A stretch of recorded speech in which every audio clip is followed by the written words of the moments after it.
ఎంతోమందిని ఇబ్బంది పెట్టే సమస్య ఒకటి ఉంది. ఇదే అన్ని రోగాలకి మూలం. అజీర్ణం, ఇండైజెషన్. దీనికి సంబంధించిన పూర్తి వివరాలు, అలాగే అద్భుతమైన ఆయుర్వేద ఔషధాలు, ఇంటి వైద్యాలు తెలుసుకోవాలనుకుంటే ఈ వీడియో మీకు సహాయపడుతుంది. మంటలు లేని పొయ్యిలో వంట ఉడకనట్టుగానే జఠరాగ్ని మందగించిందనుకోండి, ఆహారం విషంగా మారుతుంది. ఈ నిజాన్ని మీరు తెలుసుకోవాలి. జఠర రసం అనేది ఒక అదృశ్య యోధుడు. ఈ యోధుడు బలహీనపడితే ప్రతి 7గురిలో ఒకళ్ళు తీవ్రమైన జీర్ణకోశ సమస్యలతో బాధపడతారు. ఈ విషయం మీకు తెలుసా? అజీర్ణం అనేది కేవలం కడుపు నొప్పి కాదు, ఇది సర్వ రోగాలకు పునాది లాంటిది. ఈ సమస్యకి సంబంధించినటువంటి పూర్తి అవగాహన మీకు ఉండాలి. అంటే అపోహలు వేడాలి, అప్పుడు సంపూర్ణ ఆరోగ్యం మీకు సాధ్యమవుతుంది. వేళాపాళ లేని ఆహారపు అలవాట్లు ప్రాణాంతక రుగ్మతలకు దారితీస్తాయి. కానీ క్రమశిక్షణతో కూడినటువంటి జీవన శైలి మీ జీర్ణ వ్యవస్థని రీజువనేట్ చేస్తుంది. ఈ కీలకమైన అంశాలని, రహస్యాల్ని మరింత లోతుగా, వివరంగా ఈ వీడియోలో మనం తెలుసుకుందాం.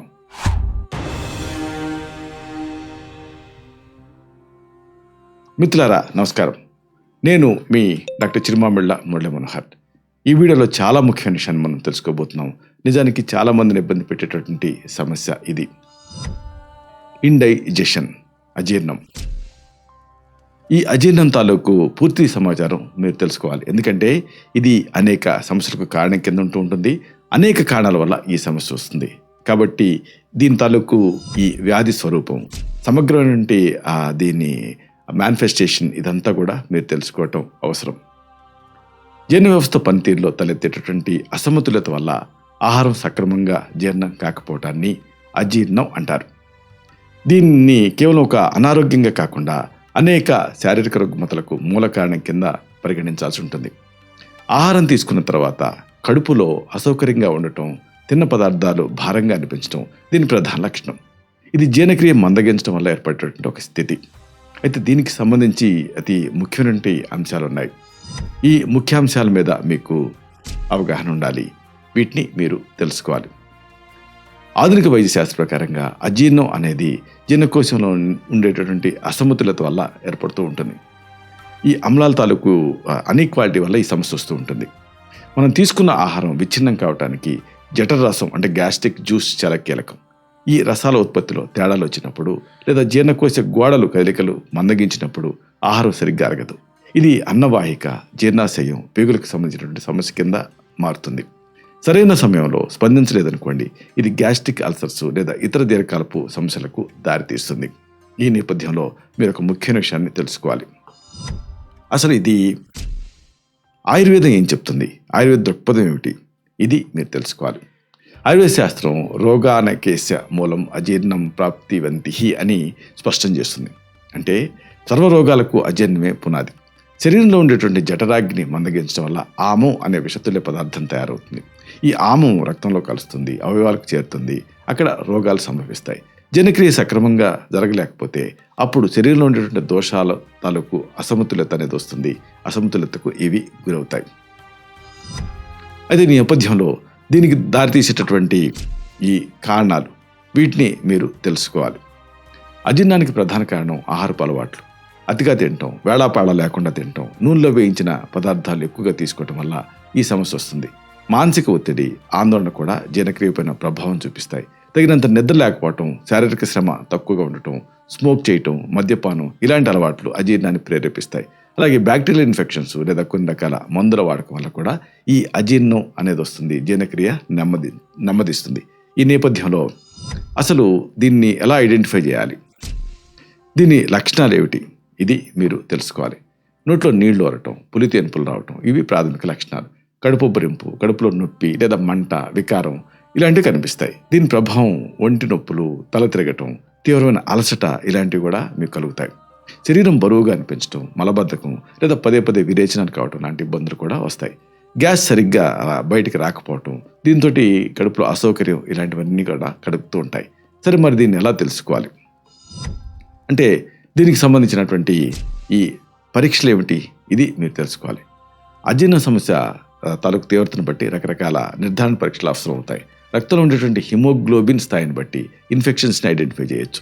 అలాగే జీర్ణాశయ లోపల పొరలను పరిశీలించడానికి ఎండోస్కోపీ ప్రక్రియ ఉపయోగపడుతుంది. కాలేయం, పిత్తాశయం పనితీరుని అంచనా వేయడానికి అల్ట్రాసౌండ్ స్కానింగ్ అనేది మీకు సహాయపడుతుంది. మల పరీక్ష ద్వారా జీర్ణ వ్యవస్థలో ఉండేటువంటి బ్యాక్టీరియా లేదా పరాన్న జీవుల ఉనికిని కనుక్కోవచ్చు. ఇవి సమస్య మూలాలను కనిపెట్టడంలో కీలక పాత్ర పోషిస్తాయి.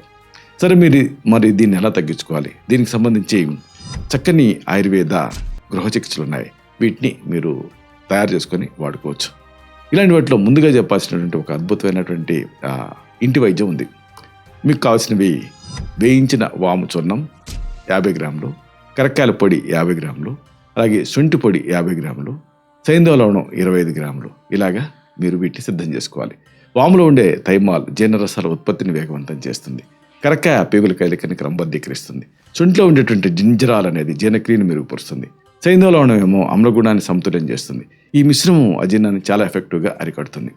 50 గ్రాముల వేయించిన వాము పొడి, 50 గ్రాముల కరక్కాయ పొడి, 50 గ్రాముల శొంఠి పొడి, ఇంకా 25 గ్రాముల సైంధవ లవణాన్ని బాగా కలుపుకోవాలి. ఈ మిశ్రమాన్ని ఒక గాజు సీసాలో నిల్వ చేసుకోవాలి.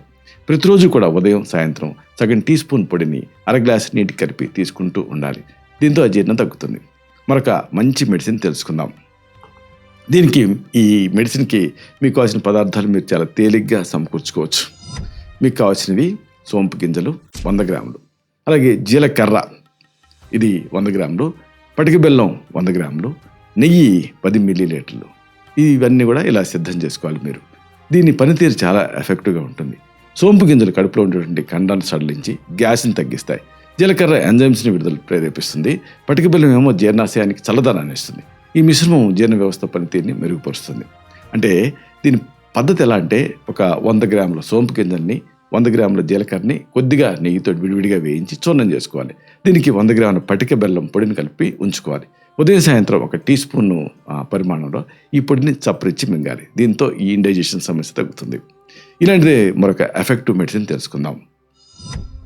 దీనికి మీకు కావాల్సినవన్నీ కూడా మీరు చాలా తేలిగ్గా సమకూర్చుకోవచ్చు. మీకు కావాల్సింది పుదీనా ఆకుపొడి 10 గ్రాములు, ఎండిన దానిమ్మ పెచ్చుల పొడి 10 గ్రాములు, సైంధవ లవణం 5 గ్రాములు. ఇలా సిద్ధం చేసుకోండి.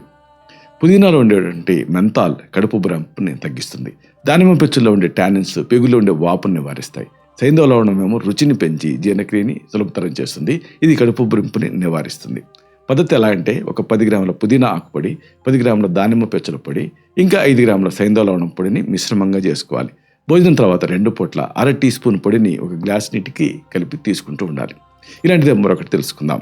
మీకు కావాల్సినవి ఇంగువ 10 గ్రాములు, శొంఠి పొడి 10 గ్రాములు, సోంపు గింజల పొడి 10 గ్రాములు, సైంధవ లవణం 10 గ్రాములు, సునాము ఆకు పొడి ఇది 10 గ్రాములు, అలాగే వంట సోడా 10 గ్రాములు, నెయ్యి 5 మిల్లీలీటర్లు, ఇంకా ఆముదం 5 మిల్లీలీటర్లు. ఇలా సిద్ధం చేసుకోండి. దీని పనితీరు ఎలాగంటే, ఇంగువ వాయు నిరోధకారిగా పనిచేస్తుంది. సునాముఖేమో మలబద్ధకాన్ని వదిలిస్తుంది. వంట సోడా ఎసిడిటీని తగ్గిస్తుంది. ఈ ద్రవ్యం పేగుల శుద్ధికి తోడ్పడుతుంది. ఈ ఔషధం జీర్ణ ప్రక్రియని క్రమబద్ధం చేస్తుంది. పద్ధతి ఎలా అంటే, ఒక 10 గ్రాముల ఇంగువని, 10 గ్రాముల సోంపు గింజల్ని నెయ్యితోటి వేయించి పొడి చేసుకోవాలి. 10 గ్రాముల సునాముఖి ఆకుల్ని ఆముదంతో వేయించి పొడి చేసుకోవాలి. వీటికి మిగిలిన పొడులన్నీ కలిపి నిల్వ చేసుకోవాలి. భోజనం తర్వాత దీన్ని ఒక అర టీ స్పూన్ పొడిని గ్లాస్ నీళ్ళ కలిపి తీసుకోవాలి. మరొక మంచి మెడిసిన్ తెలుసుకుందాం. మీకు కావాల్సినవన్నీ కూడా ఇవి కూడా అంతే చాలా ఈజీగా మీరు సమకూర్చుకోవచ్చు. శొంఠి పొడి 20 గ్రాములు, కరక్కాయ పొడి 20 గ్రాములు, సైంధవ లవణం 20 గ్రాములు, వాము 20 గ్రాములు, సోంపు 20 గ్రాములు, అలాగే జీలకర్ర 20 గ్రాములు. ఇలా సిద్ధం చేసుకోండి. ఈ పదార్థాలన్నీ సహజసిద్ధమైన జీర్ణకారణంగా పనిచేస్తాయి. మజ్జిగలో ఉండే ప్రోబయాటిక్స్ తోటి కలిసినప్పుడు ఇవి పేగుల్లో ఉండే మంచి బ్యాక్టీరియాని పెంచి జీర్ణశక్తిని పటిష్టం చేస్తాయి. ఈ మిశ్రమం అజీర్ణ వ్యాధిని తగ్గిస్తుంది. పద్ధతి ఎలా అంటే, శొంఠి, కరక్కాయ, సైంధవ లవణం, అలాగే వాము, సోంపు, జీలకర్రలను సమానంగా ఒక్కొక్కటి 25 గ్రాముల చొప్పున తీసుకొని విడివిడిగా వేయించి పొడి చేసుకోవాలి. ఈ మిశ్రమాన్ని 2 పూట్ల ఒక అర టీ స్పూన్ చొప్పున ఒక గ్లాస్ మజ్జిగలో కలిపి తాగుతూ ఉంటే అజీర్ణ సమస్య తగ్గుతుంది. మరొక ఎఫెక్టివ్ మెడిసిన్ తెలుసుకుందాం. మీకు కావాల్సినవి జీలకర్ర 50 గ్రాములు, ఉప్పు 25 గ్రాములు, అలాగే ఇంగువ 5 గ్రాములు. ఇలా సిద్ధం చేసుకోండి. పనితీరు చాలా ఆశ్చర్యకరంగా ఉంటుంది. జీలకర్ర శోషణ శక్తిని పెంచుతుంది. ఇంగువ పేగుల్లో ఉండే గ్యాస్ని తొలగిస్తుంది. మజ్జిగతో కలిపి తీసుకున్నప్పుడు జీర్ణకోశం అనేది ప్రశాంతతను పొందుతుంది. ఇది ఆహారం త్వరగా అరిగేలాగా చేస్తుంది. దీన్ని తయారు చేయ పద్ధతి చాలా సులభం. 50 గ్రాముల వేయించిన జీలకర్ర పొడికి 25 గ్రాముల ఉప్పు, 5 గ్రాముల ఇంగువ కలిపి సిద్ధం చేసుకోవాలి. రోజుకి 2 సార్లు ఒక టీ స్పూన్ పొడిని అర గ్లాసు మజ్జిగకి కలిపి తీసుకోవాలి. మరొక మంచి మెడిసిన్ తెలుసుకుందాం. దీనికి మీరు సిద్ధం చేసుకోవాల్సినవి శొంఠి పొడి 100 గ్రాములు, సైంధవ లవణం 50 గ్రాములు, వాము 50 గ్రాములు, ధనియాలు 50 గ్రాములు ఇలా సిద్ధం చేసుకోండి. ధనియాలు శీతలీకరణ ప్రభావాన్ని కలిగి ఉంటాయి. శొంఠి ఆకలిని పెంచుతుంది. మొదటి ముద్దలో తీసుకోవటం వల్ల లాలాజలం ఎక్కువగా ఊరి జీర్ణ ప్రక్రియ సజావుగా జరుగుతుంది. ఇది అజీర్ణాన్ని తగ్గిస్తుంది. దీని తయారీ పద్ధతి చాలా సులువు. 100 గ్రాముల శొంఠి పొడి, 50 గ్రాముల సైంధవ లవణం, వేయించిన వాము, ధనియాల పొడిని తలా 50 గ్రాముల చొప్పున కలుపుకోవాలి. భోజనం టైంలో మొదటి ముద్దలో 1 టీ స్పూన్ ఈ పొడిని వేసుకొని తినాలి. దీంతో అజీర్ణం తగ్గుతుంది. మరొక మంచి మెడిసిన్ తెలుసుకుందాం. మీకు కావాల్సినవి యాలకులు, వెదురుప్పు, దాల్చిన చెక్క, ఉసిరి, కరకాయ పొడి, మోడి, ఆకుపత్రి, శ్రీగంధం, ధనియాలు ఒక్కొక్కటి 20 గ్రాములు, పటిక బెల్లం ఏమో 180 గ్రాములు. దీంట్లో ఈ సుగంధ ద్రవ్యాలు పిత్తాశయ రసాల విడుదలకి హెల్ప్ చేస్తాయి. పాలు పోషకాహారంగా పనిచేసి జీర్ణాశయ మంటను తగ్గిస్తాయి. ఈ ఔషధం అజీర్ణ లక్షణాన్ని మటుమాయం చేస్తుంది. ఇప్పుడు చెప్పుకున్న ఈ పదార్థాలన్నింటినీ సమానంగా తీసుకొని చూర్ణం చేసుకోవాలి. ఈ మొత్తానికి సమానంగా పటిక బెల్లం పొడిని కలుపుకోవాలి. ఉదయం సాయంత్రం 1/2 టీ స్పూన్ పొడిని 1 గ్లాసు గోరువెచ్చని పాలకు కలిపి తీసుకుంటూ ఉండాలి. మరొక మంచి మెడిసిన్ తెలుసుకుందాం. మీకు కావాల్సింది చింతపండు 20 గ్రాములు, మిరియాల పొడి 2 గ్రాములు, సైంధవ లవణం 2 గ్రాములు, నల్ల ఉప్పు 2 గ్రాములు, నీళ్లు 100 మిల్లీలీటర్లా సిద్ధం చేసుకోండి. ఈ చింతపండులో ఉండే అమ్లాలు జీర్ణకోశాన్ని స్టిమ్యులేట్ చేస్తాయి. మిరియాలేమో జఠరాగ్నిని పెంచుతాయి. నల్ల ఉప్పు గ్యాస్ సమస్యను తగ్గిస్తుంది. ఇది అరుచిని తగ్గించి ఆకలిని కలిగిస్తుంది. దీని పద్ధతి ఎట్లా అంటే 1/2 గ్లాసు నీళ్ళకి 20 గ్రాముల చింతపండుని నానబెట్టి రసం తీయాలి. దీనికి మిరియాల పొడి, సైంధవ లవణం, నల్ల ఉప్పు కలిపి తాగాలి. రోజుకి 2 లేదా 3 సార్లు ఇలా చేస్తే మంచి ఫలితం కనిపిస్తుంది. మరొక మంచి మెడిసిన్ తెలుసుకుందాం. మీకు కావాల్సినవి అల్లం రసం 10 మిల్లీలీటర్లు, బెల్లం 2 గ్రాములు, సైంధవ లవణం 2 గ్రాములు ఇలా సిద్ధం చేసుకోండి. అల్లం సహజ సిద్ధమైన యాంటీ బయాటిక్గా పనిచేస్తుంది. బెల్లం ఏమో జీర్ణం తాలూకు ఎంజైమ్స్ విడుదలకి సహాయపడుతుంది. ఖాళీ కడుపుతో తీసుకున్నప్పుడు ఇది జీర్ణ వ్యవస్థని శుభ్రం చేస్తుంది. ఇది అజీర్ణానికి తక్షణ పరిష్కారం. భోజనానికి అరగంట ముందు 2 టీ స్పూన్ల అల్లం రసంలో కొద్దిగా బెల్లం, సైంధవ లవణం కలిపి తీసుకోవాలి. మరొక మంచి మెడిసిన్ తెలుసుకుందాం. మీకు కావాల్సినవి నిమ్మరసం, అల్లం రసం, పుదీనా రసం, తేనె, పటిక బెల్లం అన్నీ సమానంగా ఒక్కొక్కటి 50 మిల్లీలీటర్ చొప్పున తీసుకోవాలి. నిమ్మలో ఉండే విటమిన్ సి, అల్లం ఇంకా పుదీనాలో ఔషధ గుణాలు కలిసి జీర్ణక్రియని క్రమబద్ధీకరిస్తాయి. తేనె ఏమో మృదుత్వాన్ని ఇస్తుంది. ఇది పిల్లలు పెద్దల్లో జీర్ణశక్తిని పెంచుతుంది. ఈ పద్ధతి ఎట్లా అంటే నిమ్మ, అల్లం, పుదీనా రసాల్ని తేనె, పటిక బెల్లం పొడిని సమానంగా కలిపి చిన్న మంటపైన మరిగించాలి. తీగపాకు వచ్చిన తర్వాత దించి చల్లార్చుకోవాలి. పెద్దలు 2 టీ స్పూన్లు, పిల్లలేమో 1/2 టీ స్పూన్ చొప్పున రెగ్యులర్గా 2 సార్లు తీసుకుంటూ ఉండాలి. ఈ అజీర్ణం సమస్య బాగా ఇబ్బంది పెడుతున్నప్పుడు ఎఫెక్టివ్గా పనిచేసేటువంటి చక్కటి ఆయుర్వేద ఔషధాలు ఉంటాయి. వీటిని వాడుకోవచ్చు. వీటిని వైద్య సలహాతో వాడుకుంటే మంచి ఫలితం ఉంటుంది. వీటిలో ముందుగా మేము ప్రిస్క్రైబ్ చేసేది హింగాష్టక చూర్ణం. ప్రతిరోజు కూడా 2 పూట్ల భోజన సమయంలో 5 గ్రాముల పొడిని అన్నం మొదటి ముద్దలో కలిపి నెయ్యితో కలిపి తీసుకుంటూ ఉండాలి. ఇలాంటిదే మరొక ఎఫెక్టివ్ మెడిసిన్ ఉంది. ఇదే భాస్కర లవణం. భోజనం తర్వాత 2 నుంచి 3 గ్రాముల ఈ పొడిని 1/2 గ్లాసు మజ్జిగ కలిపి తీసుకుంటే మంచి ఫలితం ఉంటుంది. ఇక తీవ్రంగా ఇండైజెషన్ ఉన్న సందర్భాల్లో మేము ప్రిస్క్రైబ్ చేసేది అగ్నితుండి వటి. భోజనానికి అరగంట ముందు 1 లేదా 2 మాత్రల్ని 5 మిల్లీలీటర్ల అల్లం రసం, 5 మిల్లీలీటర్ల తేనె కలిపి తీసుకోమని సజెస్ట్ చేస్తూ ఉంటాం. అలాగే డైజెషన్ పెంచడానికి మేము కామన్గా ప్రిస్క్రైబ్ చేసేది చిత్రకాది వటి. భోజనానికి అరగంట ముందు 2 మాత్రలను చప్పరించి మింగాలి. అలాగే ఇంకొక మంచి రుచికరమైనటువంటి మెడిసిన్ ఉంది, ఆర్ద్రక రసాయనం. రెగ్యులర్గా 2 సార్లు కూడా 5 నుంచి 10 గ్రాముల మోతాదుగా చప్పరించి దీన్ని తీసుకుంటూ ఉంటే డైజెషన్ ఇంప్రూవ్ అవుతుంది. అలాగే ఇంకొకటి బాగా డైజెషన్ ఇంప్రూవ్ చేసేది మేము ప్రిస్క్రైబ్ చేసేది పిప్పల్యాసం లేదా అభయారిష్ట అని. ఈ రెండిట్లో ఏదైనా కానీ ఎఫెక్టివ్గా పనిచేస్తుంది. భోజనం తర్వాత 10 నుంచి 20 మిల్లీలీటర్ల ఔషధాన్ని సమానంగా నీళ్లు కలిపి తీసుకుంటూ ఉండాలి. అయితే దీంతో పాటుగా జాగ్రత్తలు కూడా ముఖ్యం. అంటే ఈ పథ్యాలు పాటించడం ముఖ్యం.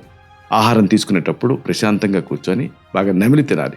గోరువెచ్చని నీళ్ళని తాగటం, అలాగే లఘువుగా ఉండే పదార్థాలు అంటే లైట్గా ఉండేవి అంటే పెసరట్టు, పాత బియ్యం, అన్నం, మజ్జిగ అలాంటివి తీసుకోవాలి. అల్లం, వెల్లుల్లి, జీలకర్ర ఇలాంటి జీర్ణకాన్ని ఆహారంలో చేర్చుకోవాలి. రోజుకి కనీసం 7 నుంచి 8 గంటల నిద్ర, క్రమం తప్పని శారీరక శ్రమ జీర్ణక్రియని అదుపులో ఉంచుతాయి. ఇక అపథ్యం విషయానికి వస్తే అతిగా తినటం, నూనెలో వేయించినటువంటి తినుబండారాలని, మసాలాన్ని ఎక్కువగా ఉండేటువంటి పదార్థాలని వీటిని దూరంగా ఉంచాలి. రాత్రిపూట ఆలస్యంగా భోజనం చేయటం, తిన్న వెంటనే పడుకోవటం మానేయాలి. శీతల పానీయాలు, అలాగే రెగ్యులర్గా నిల్వ ఉంచినటువంటి పదార్థాలు, మద్యపానం జోలికి వెళ్ళకూడదు. మానసిక ఒత్తిడికి లోనవ్వకుండా ప్రశాంతమైనటువంటి జీవన శైలిని అలవర్చుకోవాలి. ఇలా చేస్తే ఈ అజీర్ణ సమస్య మిమ్మల్ని ఇబ్బంది పెట్టదు. ఇలాంటి మరిన్ని ఇన్ఫర్మేటివ్ వీడియోస్ కోసం ఈ ఛానల్ని సబ్స్క్రైబ్ చేసుకోండి. అలాగే ఈ వీడియోలు అప్లోడ్ అవడంతోనే ఆ విషయం మీకు తెలియాలనుకుంటే బెల్ బటన్ క్లిక్ చేయండి. అప్పుడు మీకు ఒక నోటిఫికేషన్ వస్తుంది. ఆ నోటిఫికేషన్ మీరు క్లిక్ చేస్తే ఆ వీడియోని మిస్ కాకుండా చూడగలుగుతారు. అలాగే ఈ వీడియో మీకు నచ్చిందనుకోండి, లైక్ చేయండి. అప్పుడు ఇది మరింత ఎక్కువ మందికి రికమెండ్ అవుతుంది. ఈ వీడియోలకు పర్పస్ అనేది సర్వ్ అవుతుంది. అంటే అందరికీ ఆరోగ్యం అన్న మన అభిలాష, మన ఆకాంక్ష నెరవేరుతాయి. శతం జీవ శరదో వర్ధమానః, శతం హేమంతాన్ శత వసంతాన్. 100 శరత్తులు, 100 హేమంతాలు, 100 వసంతాలు వర్ధిల్లుతూ జీవించండి. Stay healthy, stay happy, be positive, keep smiling. Love you all. శుభం.